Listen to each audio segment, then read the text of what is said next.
in a quieter area now in the Donaldson home because everybody's celebrating in the kitchen and in the living room.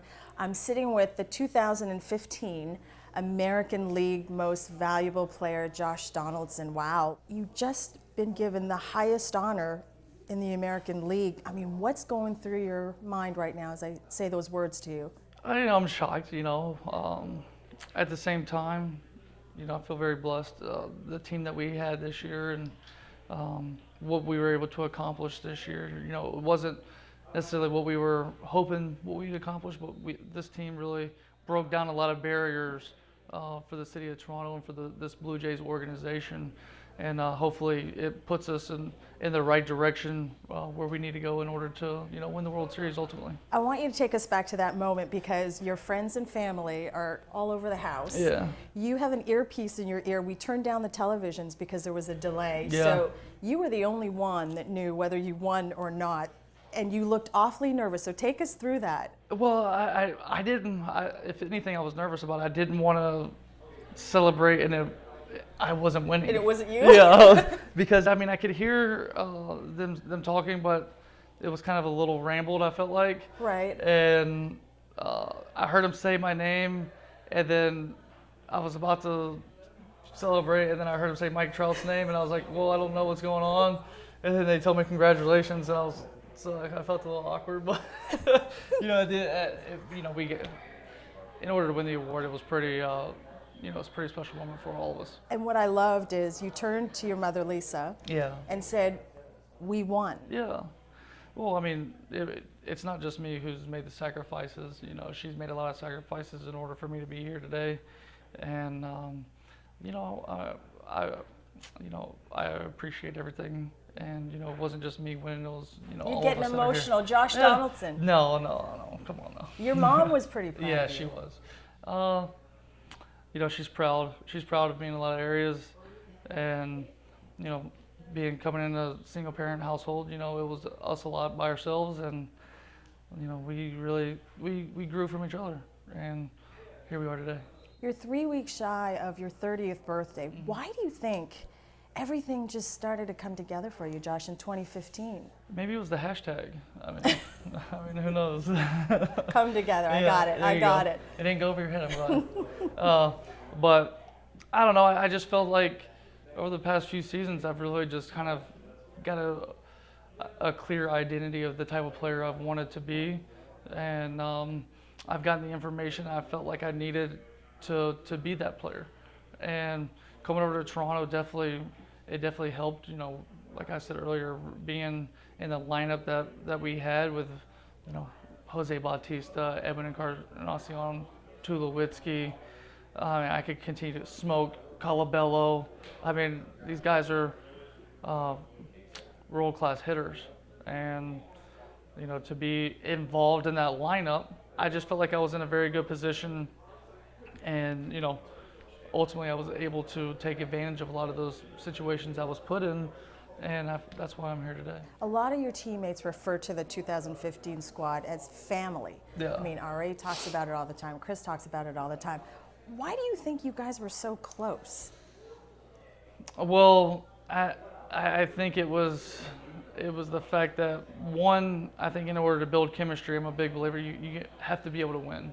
And we had, after the trades, we felt more confident in our team because we knew we had a better team and we knew we were more complete. And everybody kind of just, that came in, really bought into what we were wanting to do, and that was to win the division first, obviously make the playoffs, and our end goal was to win the World Series. But you can't take anything away from Kansas City. They had a great team, and you have to respect what they accomplished too.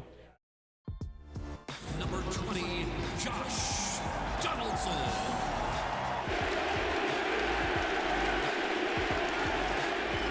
Josh Donaldson's the guy. And every time you see this guy play, he does something special. He's a superstar.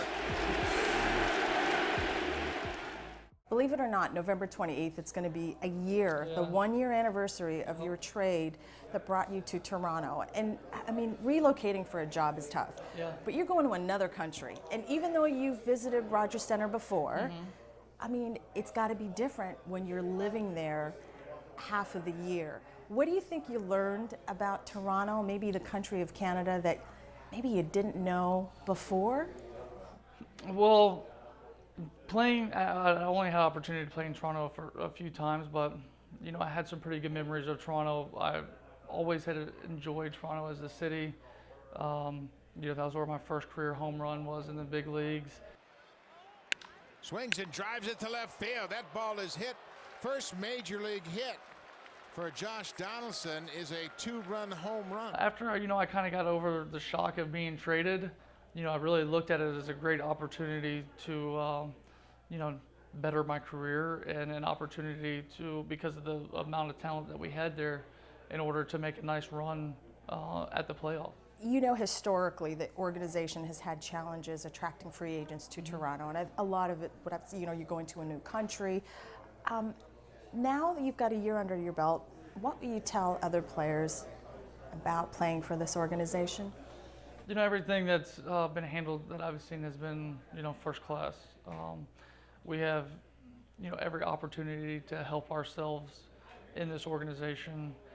They have great people that are, leading this team, and there's a great core of players that are, going to be a Toronto Blue Jay unless a trade is made for a long time. And I think when you're looking at our team, it's a team that you want to be a part of, because there's a lot of not just quality players but good character guys there now. And the core of this team, as you know, is going to return in 2016. What other areas do you think, Josh, you'd like to see the front office address? Well, obviously, losing a guy like Price, if we're not able to re-sign him, then we're also losing Burley, who's been a 200 innings guy pretty much every year of his career. Missed it by 1 inning, I think, this year.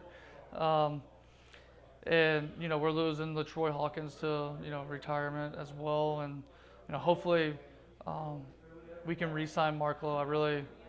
Because I don't really want to hit off of him. I think he's pretty good. But obviously, those are going to be some of the needs that we have. I don't make the final call on that kind of stuff. I'm there to support Mark and his decisions, and but offensively and on the defensive side, you're gonna come to the yard and see what you saw there last year, which is a lot of talent and guys that get after on both sides of the field. Well, you're an MVP now. Are you going to help recruit? Well, if that's what I'm asked to do, I try to go out there and talk to guys all the time, and they ask me, hey, what do you think about Toronto? And look at a guy like Marco Estrada, had one of his best seasons of his career this year in Toronto. He enjoyed it so much of being a part of our team that he wanted to come back, and he signed a 2-year deal. And I think that says a lot. I know you've got some celebrating to do. Let me ask you, do you expect the rest of the league to adjust now every time they face you as the AL MVP? Well, I don't know. I think it's when you have Bautista and Edwin, it's going to be the same thing that you saw before in Tulowitzki, and when Rivera's on base in front of me, what are you going to do? You're going to have to pick your poison, and that's why, as a team, offensively, we were the best in baseball, because if I didn't get the job done, Bats was there to get the job done. If I didn't get the job done and Bats didn't get the job done, Eddie's there. There's a lot of other guys besides myself who I know can go get the job done on any given night. Well, I know you're humble, but the spotlight is on you on this night, the 2015 American League Most Valuable Player. Thank you for the hospitality. Thanks for letting us be part of this. This is great. Congratulations. Thank you.